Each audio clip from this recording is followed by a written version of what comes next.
try to tackle the battery tray. We got all the sheet metal lined up for the car.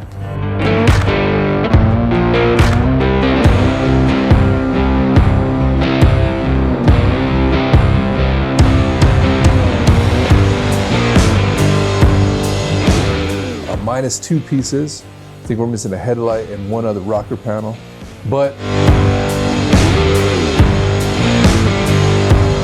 got the garage all set up, got the car moved.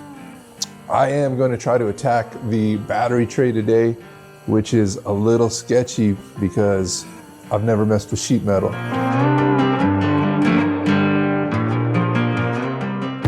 All right, so we'll be chopping out all of this and replacing it with the new metal, which is gonna fit up in here.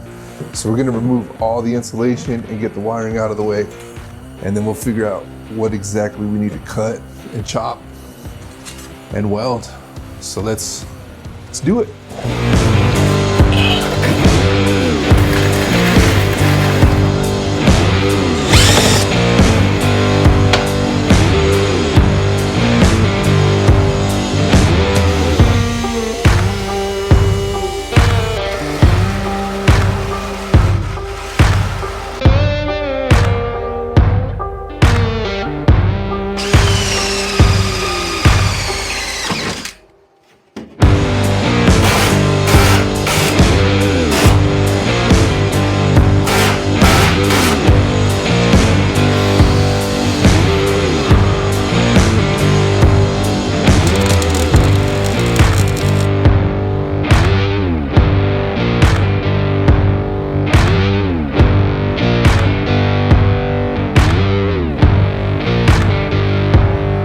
Got the rear section last night.